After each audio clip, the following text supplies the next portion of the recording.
할렐루야, 할렐루야. 오늘 엘리후의 이 말이 계속되어지고 있습니다. 엘리후는 하나님의 공의에 대한 욥의 의심 부분에 대해 변론하고 있습니다. 5절부터 우리 한번 잠깐 살펴보도록 하겠습니다.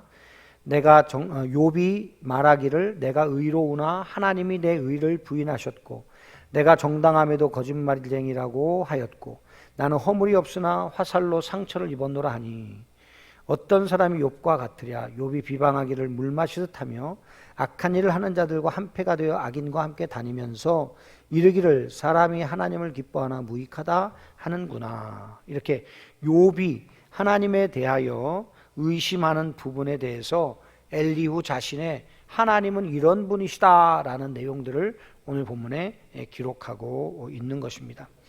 엘리후는 하나님께서 결코 악을 행치 아니하시며 전능자는 결코 불의를 행치 아니하신다는 말로 하나님이 공의로우심에 대하여 확실하게 선포합니다. 우리 한번 볼까요? 10절 말씀입니다. 다 같이 홍독합니다. 그러므로 너희 총명한 자들아 내 말을 들으라.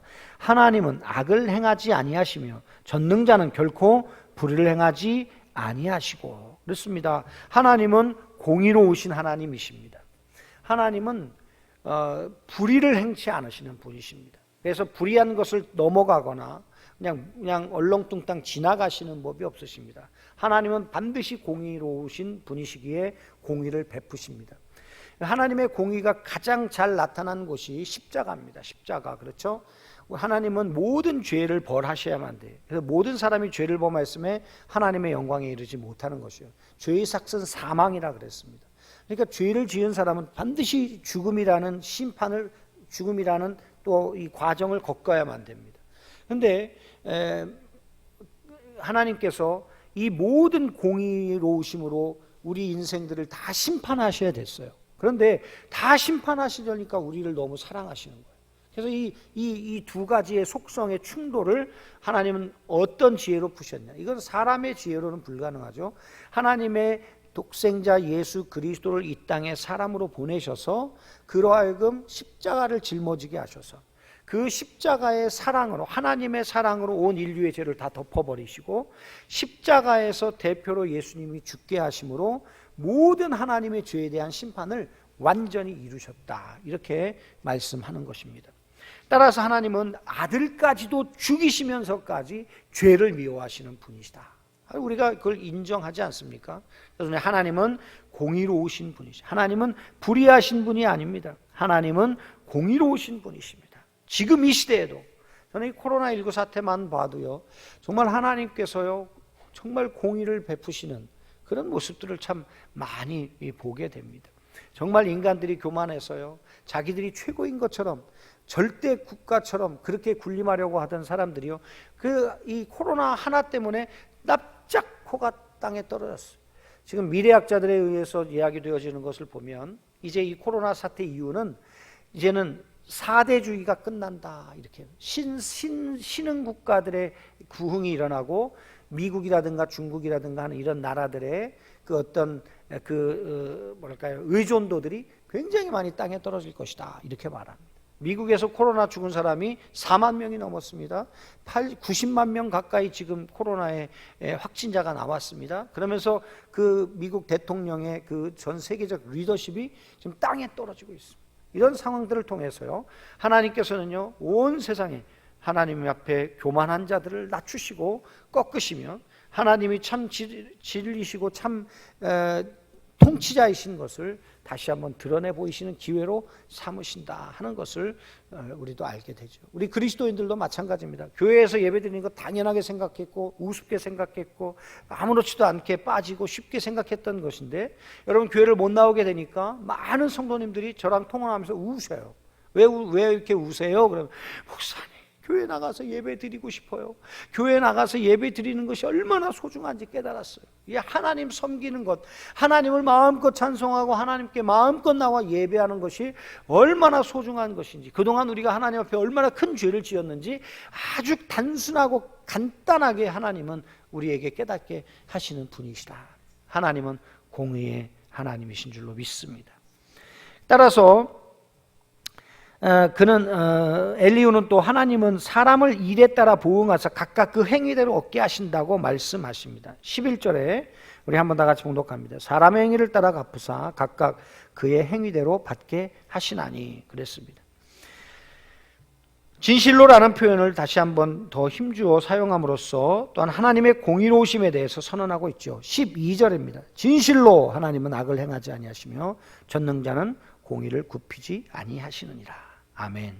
이어서 엘리후는 만약 하나님께서 선하시고 공의롭지 못하다면 이 세상에 생명체가 남아있을 수 있겠냐라고 반문합니다. 예를 들면 이런 거죠. 하나님이 심술꾸러기세요.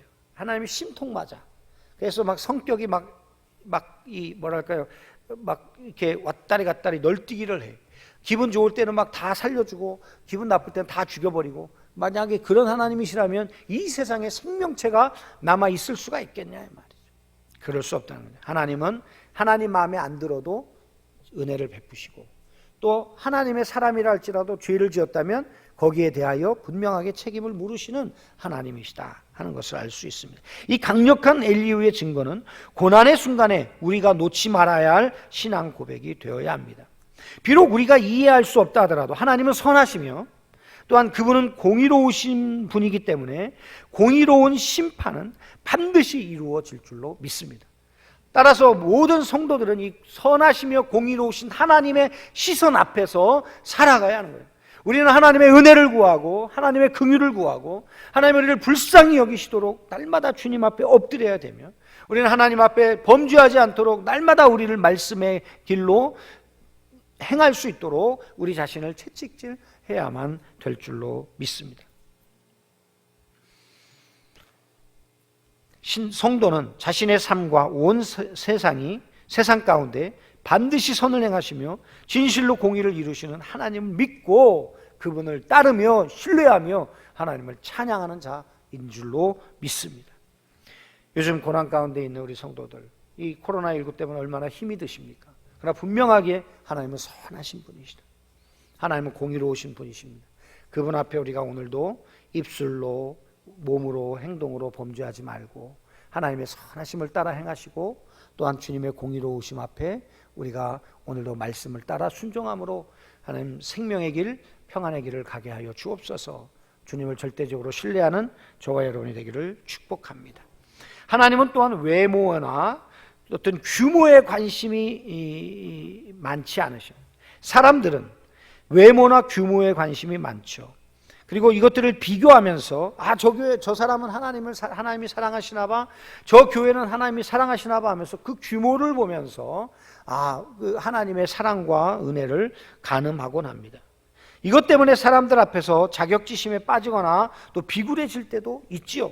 우쭐대거나 거만해질 수도 있습니다. 하지만 하나님은 외모를 보시지 않으시며 그분은 왕족이나 귀족이나 부자의 인간적 외모를 보지 않으시고 그 영광에 전혀 개의치 않으시는 분이십니다. 왜냐하면 그들이 다 그 손으로 지은 바 됨이기 때문입니다. 하나님이 지은 것이기에 하나님은요 그들이 크고 작고를 따지시는 분이 아니시라는 거죠. 우리 18절에서부터 20절까지 한번 봉독하십시다. 그는 왕에게라도 무용지물이라 하시며 지도자들에게도 악하다 하시며 고관을 외모로 대하지 아니하시며 가난한 자들 앞에서 부자의 낯을 세워주지 아니하시나니 이는 그들이 다 그의 손으로 지으신 바가 됨이라. 그들은 한밤중에 순식간에 죽나니 백성은 떨며 사라지고 세력 있는 자도 사람의 손을 빌리지 않고 제감을 당하느니라.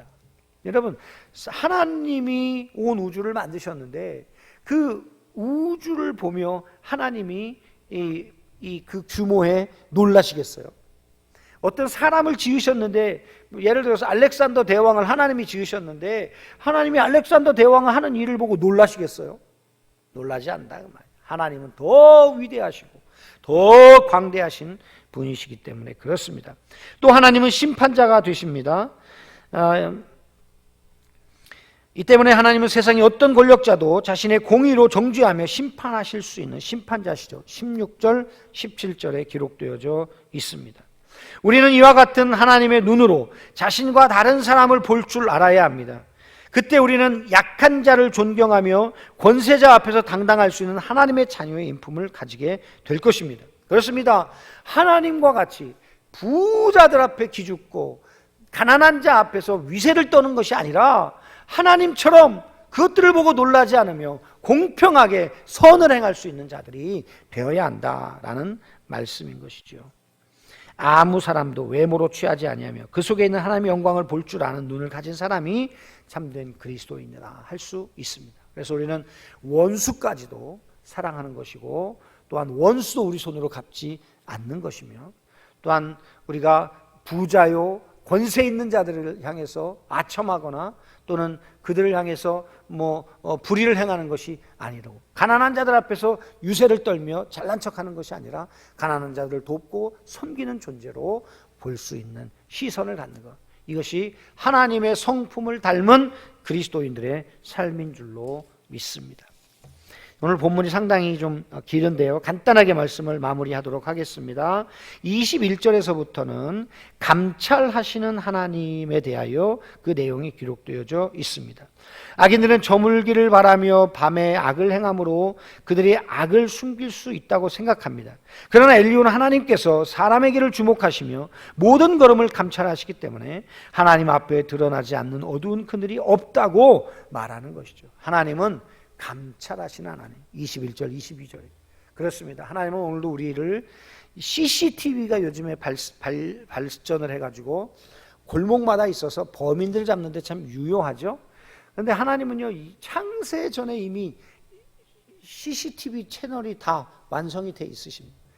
이 세상에 존재하는 어떤 사람도 그 CCTV 밖을 넘어가지 못하는, 맞죠? 그래서 어느 누구도 하나님 앞에 그 삶을 숨길 수가 없어. 그래서 어떤 목사님이 우스갯말로 이런 말을 했어요. 우리가 천국 가면 영원한 시간 동안 뭐 할 거냐니까, 역사 동안 있었던 모든 천국에 온 사람들의 그 삶을 매일 보면서 우리는 깔깔대고 웃으면서 하나님을 찬양하며, 저런 사람도 하나님이 예수 믿게 하시고 천국 불러셨구나 이러면서 하나님을 찬양하게 하실 거다, 그렇게 이야기하는 사람도 있어요. 그런데 여러분, 전에 우리는 이렇게 영화 채널 같은 걸 보면 했던 영화 또 틀어주고 했던 영화 또 틀어주는데, 천국 가면 그런 거 없을 것 같아. 그래서 그 수많은 사람들의 그 일생을 계속해서 실시간으로 보면 한 사람의 80년씩 그 영화를 본다 치면 여러분 어떻겠어요? 참 지루할 틈이 없을 것 같아. 사랑하는 성도 여러분, 그래서 우리는 이 땅에서 어떻게 해요? 잘 살아야 돼. 하나님 앞에 잘 살기를 주님의 이름으로 축원합니다. 또한 욥은 하나님 앞에서 자신의 잘못을 지적해 주시면, 하나님이 자신의 잘못을 지적해 주시면 그 죄를 버리겠노라고 말했습니다. 이게 잘못됐다는 거예요. 여러분, 하나님이 죄를 지적했으면 잘못됐다는 게 아니라 먼저 우리가 하나님 앞에 잘못을 구해야 되는. 왜요? 우리는 하나님 앞에 죄인이잖아요. 그러니까 너 이런 죄 졌어라고 날 알게 하면 내가 회개하겠습니다가 아니라, 하나님 난 죄인입니다, 하나님 나는 죽을 죄인입니다, 먼저 고백하고, 그리고 나서 말씀을 통해든지 어떤 과정을 통해서 깨닫게 하시면 그 죄들을 낱낱이 고백하는 것이 정확한 회개의 순서다라는 것이죠. 그리고 나서는 다시 범죄하지 않기로 결심하는 것이 순서다, 이렇게 말하는 것입니다. 우리 31절부터 한번 봅시다. 그대가 하나님께 아뢰기를 내가 죄를 지었사오니 나는 다시는 범죄하지 않겠나이다. 내가 깨닫지 못하는 것을 내가 가르치소서. 내가 악을 행하였으나 다시는 아니하겠나이다 하였는가? 이렇게 말합니다. 그게 잘못됐다는 겁니다. 하나님께서 그대가 거절한다고 하여 그대의 뜻대로 속전을 치르겠느냐? 그러면 내가 스스로 택할 것이요 내가 할 것이 아니니 그대는 아는 대로 말하라, 이렇게 말합니다. 이건 잘못된 거예요. 우리가 하나님 앞에 무조건 죄인입니다, 하나님 용서해 주세요 하고 다시는 이렇게 살지 않겠습니다 결단하고 믿음의 길로 달려가는 것이 진정한 회개의 자세다라는 것을 말하고 있습니다. 이것이 엘리후의 이야기가 절대적이다라고는 할 수 없지만 보편적 상황에서는 우리가 다 맞는 부분이라고 말씀할 수 있죠. 이 욥의 경우에는, 물론 욥이 이런 이야기를 했지만 욥의 경우에는 하나님 앞에 범죄했기 때문에 하나님이 고난을 주신 것은 아니죠. 그렇죠? 그래서 그가 의로운 삶을 사는데 사탄이 시험하기 위해서 하나님께 고소해서 이런 일이 발생하고 있다. 이런 이 특별한 상황을 제외하고는 엘리야가 한 이야기는 우리가 일상생활 속에서 우리가 적용해 볼 수 있는 그런 보편적 상황의 교훈이라고 할 수 있는 것입니다. 오늘 엘리후의 말씀을 통해서 우리가 다시 한번 생각해 볼 것은 하나님에 대한 바른 지식이 중요하다. 어디에서 하나님에 대한 바른 지식이 있어요? 네? 이렇게 뭡니까? 절 같은 데 가가지고 그 사람들이 하는 걸 보면서 하나님은 저럴 수도 있겠다, 이런 묵상을 해서 되는 것이 아닙니다. 명상을 해서 되는 것이 아닙니다. 하나님에 대한 지식은 바로 하나님의 말씀 안에 다 들어있습니다. 물론 이 성경 말씀에 하나님에 대한 모든 것이 다 들어있다고는 우리가 말하기는 좀 어렵죠. 왜? 하나님은 제한받지 않으시는 분이시니까. 그러나 우리가 믿고 구원받고 의지하고 신뢰하고 평생 순종하며 따라갈 만한 충분한 내용이 이 안에 다 기록되어 있는 줄로 믿습니다. 이 말씀 속에서 우리는 오늘도 하나님을 알아가고요, 하나님을 찾고요, 하나님을 따라가야 된다. 아멘이시죠? 그래서 오늘도 하나님의 말씀을 생명처럼 여기며 하나님을 깊이 알아가는 우리 성도님들 되셔서 그 삶 가운데 진정한 기쁨과 진정한 축복을 누리며 사는 인생들이 되기를 축원합니다.